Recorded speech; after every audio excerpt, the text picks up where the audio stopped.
Hello students. देखिए बेटा, हम लास्ट क्लास में बात कर रहे थे जल के प्रवाह के मार्ग की, यानी कि किस प्रकार से जल का जो प्रवाह होता है वो होता है बेटा। तो देखिए, आपने दो पथ पढ़े थे, एक एपोप्लास्ट पथ के बारे में पढ़ा था और एक सिम्प्लास्ट पथ के बारे में पढ़ा था।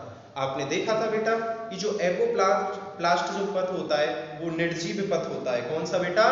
निर्जीव पथ। जबकि जो सिम्प्लास्ट जो पथ होता है वो सिम्प्लास्ट पथ होता है बेटा, सजीव पथ होता है। एपोप्लास्ट पथ में जो जल का प्रवाह होता था बेटा, वो किसके द्वारा होता था बेटा? कोशिका भित्तियों के द्वारा, यानी कोशिका भित्तियों के मध्य में जो अंतरावकाश होते हैं उनके द्वारा बेटा जल का प्रवाह होता है। लेकिन बेटा अगर बात करें सिम्प्लास्ट पथ में, तो सिम्प्लास्ट पथ में बेटा जो जल का प्रवाह होता है वो किसके द्वारा होता है बेटा? जीव द्रव्य के तंतु यानी प्लाज्मोडेस्मेटा के द्वारा होता है। किसके द्वारा होता है? प्लाज्मोडेस्मेटा के द्वारा। एपोप्लास्ट पथ में ऊर्जा का व्यय नहीं होता है, ऊर्जा की आवश्यकता नहीं पड़ती थी, जबकि बेटा सिम्प्लास्ट पथ में ऊर्जा की आवश्यकता पड़ती थी। क्यों? क्योंकि बेटा जो सिम्प्लास्ट पथ में जो जल का जो मार्ग था या प्रवाह हो रहा था वो परासरण की क्रिया के फलस्वरूप हो रहा था बेटा। कौन सी क्रिया के फलस्वरूप? परासरण की। लेकिन बेटा एपोप्लास्ट पथ में वो विसरण के फलस्वरूप हो रहा था। किसके फलस्वरूप बेटा? विसरण के फलस्वरूप हो रहा था। तो बेटा आइए अब देखते हैं रसधानीय पथ के बारे में। एक्चुअल में क्या होता है रसधानीय पथ?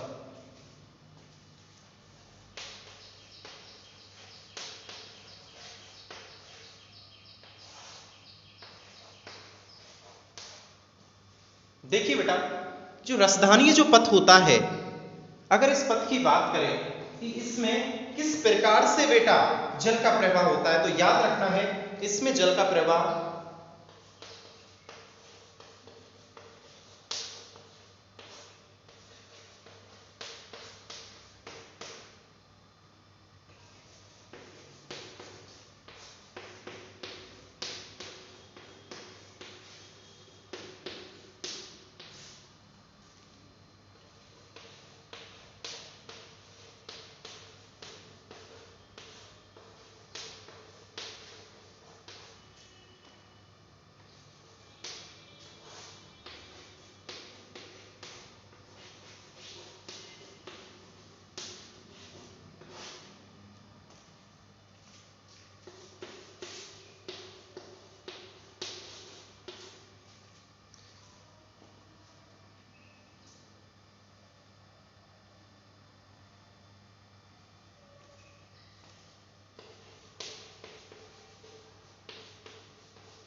याद रखना है।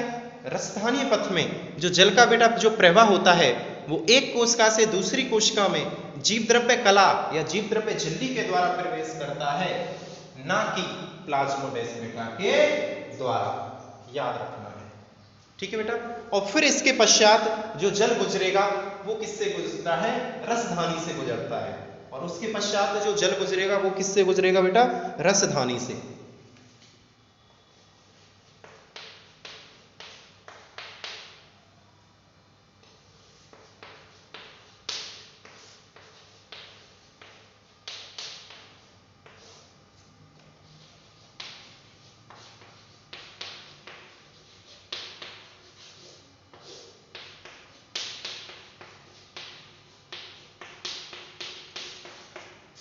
तो इसलिए इस प्रकार के पथ को बेटा क्या कहा जाता है? रसधानीय पथ कहा जाता है। ओके स्टूडेंट्स, तो यहां तक किसी को कोई प्रॉब्लम नहीं होनी चाहिए, नोट कर लो आप रसधानीय पथ को।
और याद रखना है, इसमें भी लिख लेना, यह क्रिया पराशरण के द्वारा संपन्न होती है।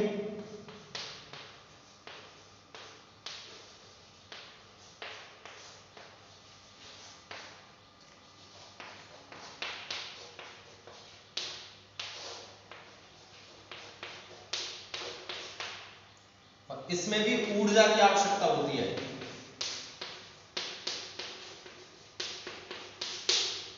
याद रखना है आपको, इसमें भी ऊर्जा चाहिए और यह क्रिया भी पराशरण के द्वारा होती है।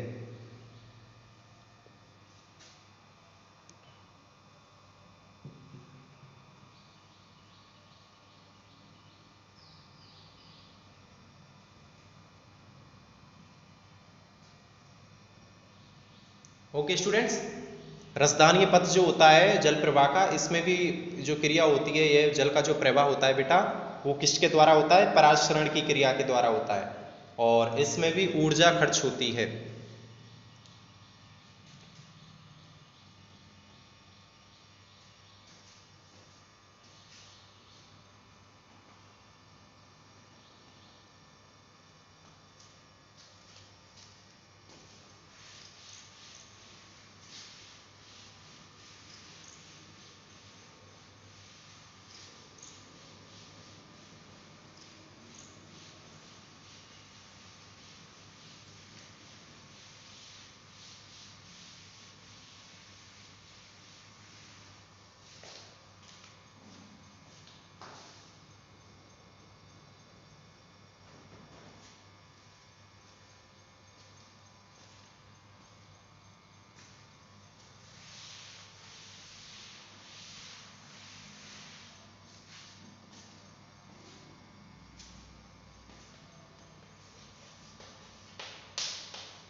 चलिए स्टूडेंट्स, नेक्स्ट हेडिंग कीजिए, जल अवशोषण को प्रभावित करने वाले कारक।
चलिए स्टूडेंट्स, बेटा पहला हेडिंग कीजिए, प्राप्य मृदा जल।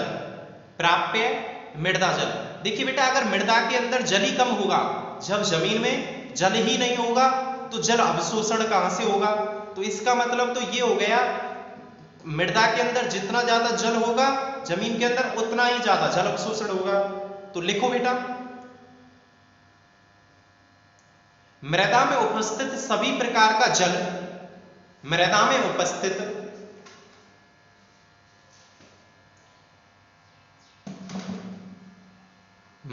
उपस्थित सभी प्रकार का जल पौधों को प्राप्त नहीं हो पाता है।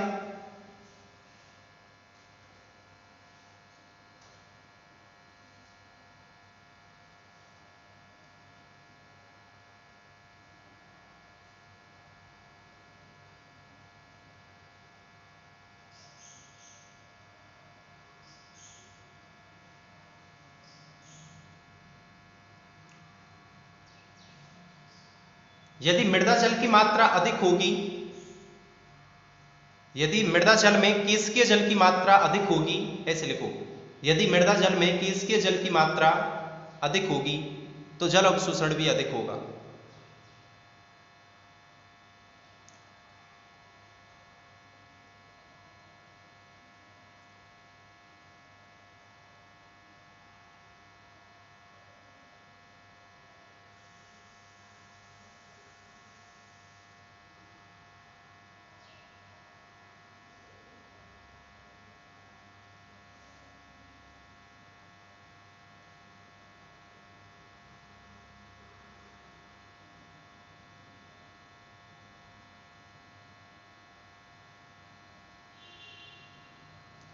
दूसरा लिखो बेटा, मृदा का तापमान। मृदा का तापमान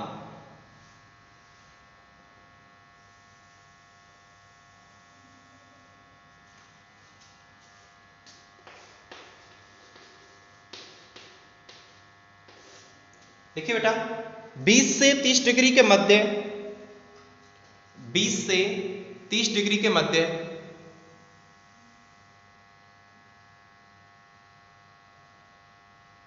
अधिकतम जल अवशोषण होता है। अधिकतम जल अवशोषण होता है।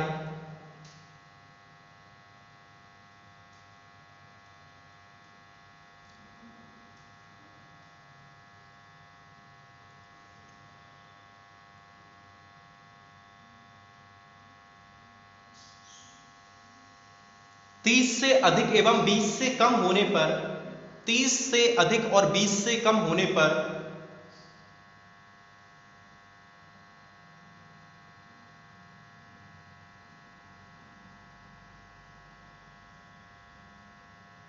जल अवशोषण की दर घट जाएगी।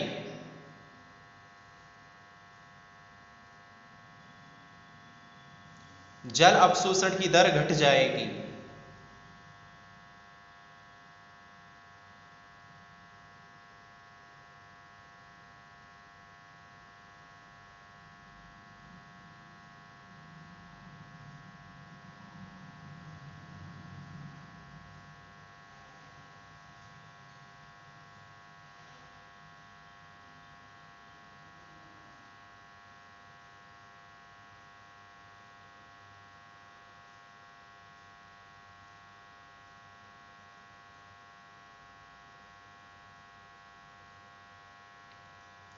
नेक्स्ट लिखो बेटा, मृदा विलयन की सांद्रता।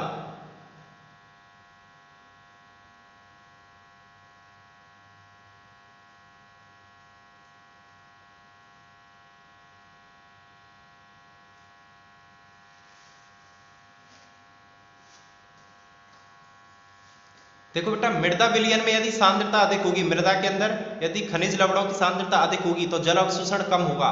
तो उल्टा संबंध है, तो लिख दो, मृदा विलयन की सांद्रता अधिक होने पर जल अवशोषण कम होगा। मृदा विलयन की सांद्रता अधिक होने पर जल अवशोषण कम होगा।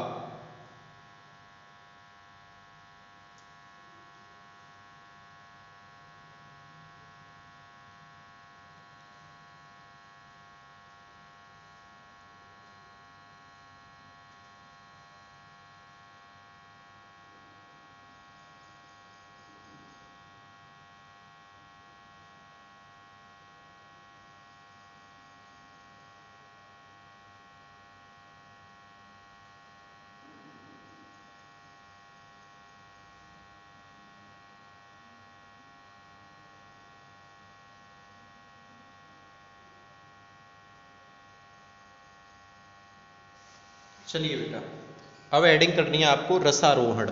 रसारोहण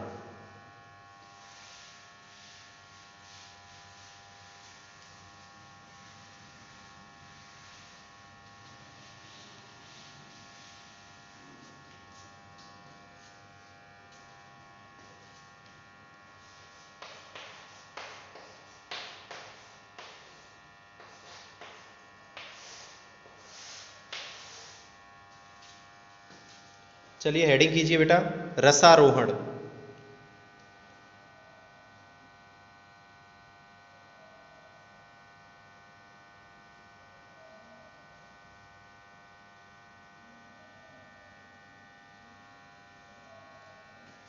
एक्चुअल में क्या है बेटा रसारोहण? ठीक है, इसकी परिभाषा सबसे इंपॉर्टेंट है, तो देखिए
देखिए बेटा, मृदा से जल, मृदा से जल मूल रोमों द्वारा, किसके द्वारा? मूल रोमों द्वारा अवशोषित होकर, कैसे बेटा? अवशोषित होकर पौधों के शीर्ष भागों तक तनु विलयन के रूप में पहुंचता है। ठीक है बेटा, तनु मतलब नीचे से जल जो होता है जड़ के द्वारा ऊपर सभी भागों में पहुंचता है। तो जल के इस ऊपरी दिश स्थानांतरण को, कैसे वो ऊपर जा रहा है नीचे से मूल रोमों से ऊपर तक, शीर्ष भागों तक कैसे जा पा रहा है, इस ऊपरी दिश स्थानांतरण को ही रसारोहण कहा जाता है। नोट करिए बेटा, ये इंपॉर्टेंट है काफी डेफिनेशन।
ओके स्टूडेंट्स, तो अब इससे आगे की बात देखिए। रसारोहण की आपने डेफिनेशन देख ली है, एक बार दोबारा देख लो। मृदा से जल मूल रोमों द्वारा अवशोषित होकर पौधों के शीर्ष भाग तक तनु विलयन के रूप में पहुंचता है। तो इस जल के इस ऊपरी दिशा स्थानांतरण को ही रसारोहण कहते हैं।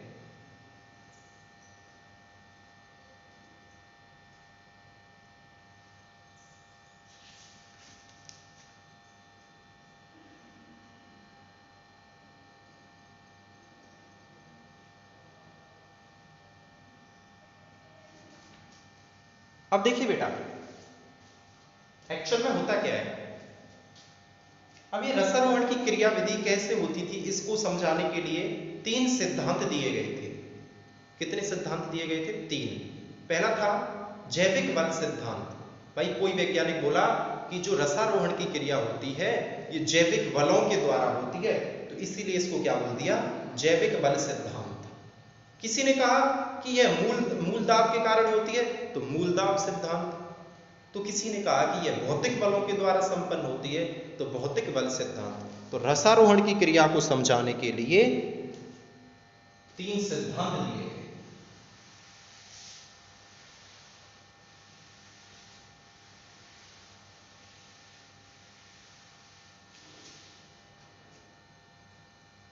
ओके स्टूडेंट्स,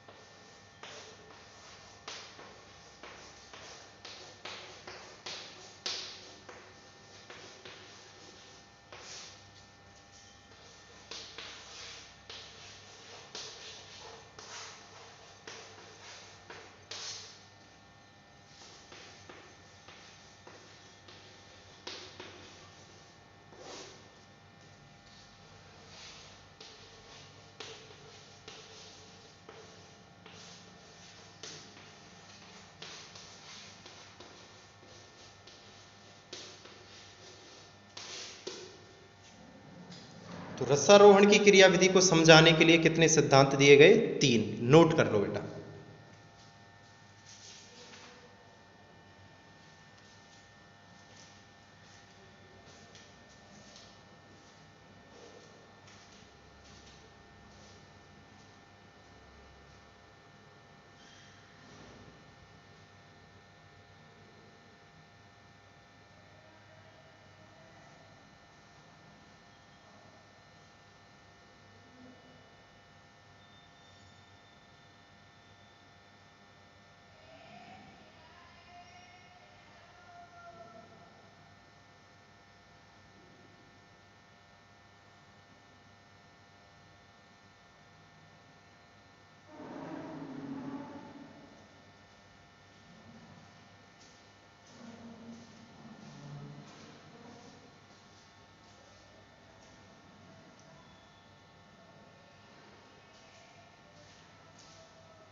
देखिए बेटा, जैसे ही हम तीनों सिद्धांतों के बारे में देख लेंगे, तीनों सिद्धांतों को पढ़ने के बारे में हमारा चैप्टर समाप्त हो जाएगा बेटा।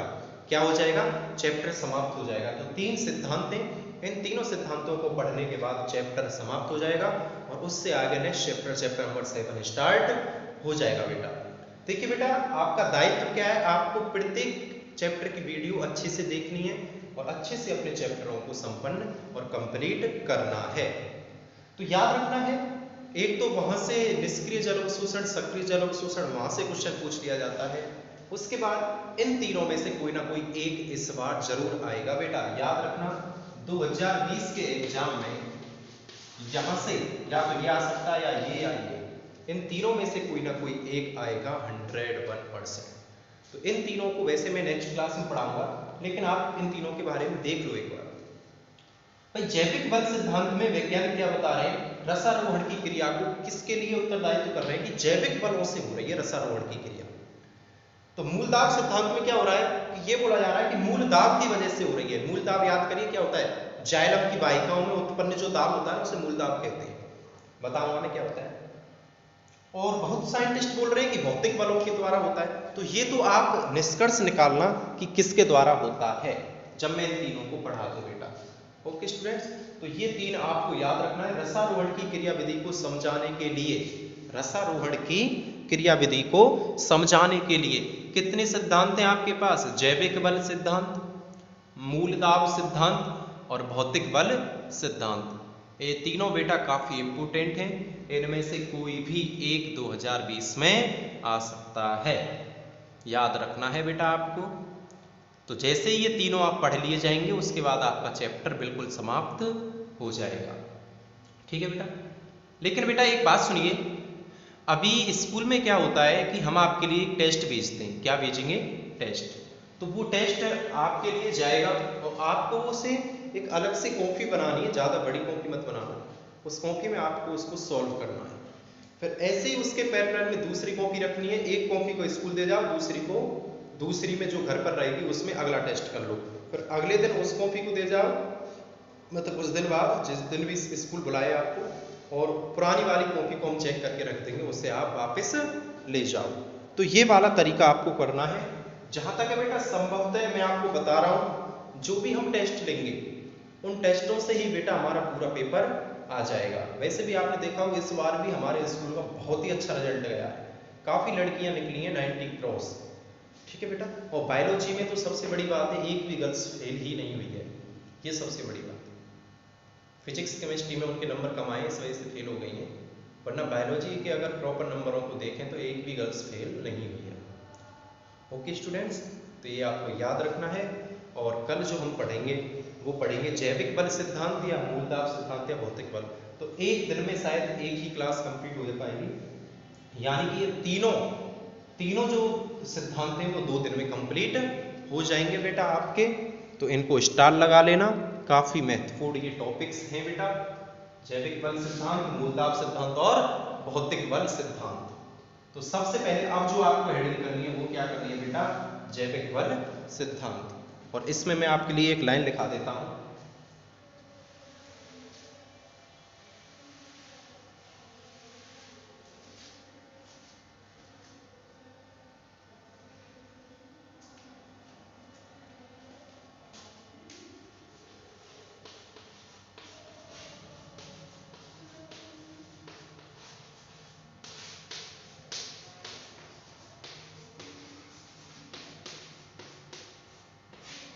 क्या लिखना है आपको जैविक बल सिद्धांत में? इस सिद्धांत के अनुसार, लिखिए, इस सिद्धांत के अनुसार रसारोहण एक जैविक क्रिया है। इस सिद्धांत के अनुसार रसारोहण एक जैविक क्रिया है। क्या लिखोगे बेटा? इस सिद्धांत के अनुसार रसारोहण एक जैविक क्रिया है। ठीक है, किसके अनुसार? जैविक बल सिद्धांत के अनुसार। तो इससे आगे की बात मैं कल बताऊंगा, आप याद रखना है। मैंने आपको एक पॉइंट लिखा दिया है जैविक बल सिद्धांत में कि इस सिद्धांत के अनुसार रसारोहण की क्रिया एक जैविक क्रिया है। कैसी क्रिया है बेटा? जैविक क्रिया है। ओके स्टूडेंट्स, तो इससे आगे की बात अब आप नेक्स्ट क्लास में करेंगे। थैंक यू बेटा।